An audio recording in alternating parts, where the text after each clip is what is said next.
Alors bah là on est en train de jouer au jeu Trône de Fer, donc plus inspiré des livres de la série de livres, donc Song of Ice and Fire, plutôt que la série télé, donc il y a un petit changement historique, mais pour l'instant comme on est au début du jeu, il n'y a rien. Et surtout, bah, c'est un jeu qui a deux dimensions, où il y a une dimension champ de bataille, et il y a aussi la politique qui va influer sur le champ de bataille avec les personnages de la cour en fait. Donc le principe du jeu reprend vraiment bien l'esprit de la série, donc on a les deux dimensions, le côté champ de bataille où les maisons, les différentes maisons, les 7 maisons de Westeros en gros vont se battre sur le champ de bataille, et tout ce qui va être complot politique avec les gens de la cour, donc Jaime, Cersei, Tyrion qui vont faire des complots pour essayer d'influencer le champ de bataille.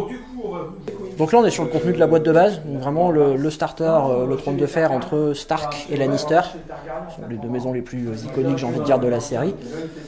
On a des styles de jeu un petit peu différents, donc on a les Lannister qui vont être un peu plus sur de l'infanterie lourde, et les Stark qui sont un peu plus sur le mouvement, la mobilité, mais globalement c'est assez équilibré de ce qu'on a pu en voir en fait pour le moment. Bah, le jeu est assez facile d'accès je pense, parce que le corpus de règles ne dépasse pas les 20 pages je pense, parce qu'il y a beaucoup d'illustrations, beaucoup d'exemples bien visuels.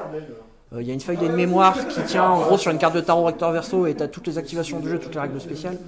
Donc c'est super facile d'accès, tu as les cartes de profil qui te donnent tout le résumé. Donc on peut jouer facilement avec des amis ou avec quelqu'un qui débute dans le jeu de figurines. Facilement. Les figurines ont une qualité vraiment surprenante pour ce qui est censé être hologène, plus un jeu de plateau en fait, plus designé pour du cool en note, donc du plateau. La qualité des sculptures est vachement sympa, il y a pas mal de détails sur certains persos, Jaime par exemple.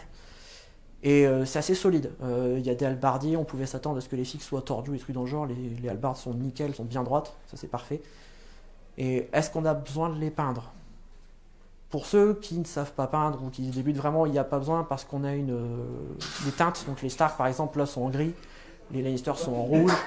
Et pour les factions suivantes c'est pareil, les Baratheons vont être en rouge, les Targaryens seront en violet. Donc il n'y a pas forcément besoin de les peindre.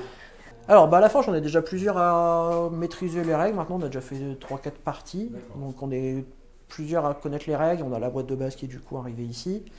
On a maintenant en plus des Stark et des Lannister, on a la garde de nuit qui est sortie, les peuples libres, donc les sauvageons qui vivent au nord du mur, il y a les Bolton qui sont jouables en faction neutre, et là ils ont annoncé fin d'année la sortie des Targaryens en mode Dothraki, donc full cavalerie, il n'y aura que de la cavalerie sur la table. Et les Baratheons, avec de l'infanterie très très lourde, façon armure teutonique avec marteau de guerre. Et qui dit Targaryen, dit les dragons.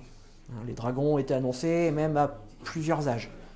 On aura les dragons jeunes qui seront des petites figurines, et après à mon avis les dragons plus adultes, qui seront beaucoup plus gros, mais à mon avis qui vont coûter beaucoup plus cher en points. À la forge ludique, on va avoir plusieurs armées, vous allez pouvoir venir tester les différentes armées, les différents gameplays qui pourront vous tenter pour choisir avec quelle maison, avec quelle faction on pourrait vous lancer à la conquête du trône de fer. Et ça se passera à la forge ludique, le vendredi soir à 20h30, à l'espace Simone Veil à l'île Vauban. Une partie, ça dure 90 minutes je pense, quand on maîtrise pas trop, donc il y a largement le temps d'en faire 2 sur la soirée, facilement pour échanger, faire la revanche avec son adversaire par exemple.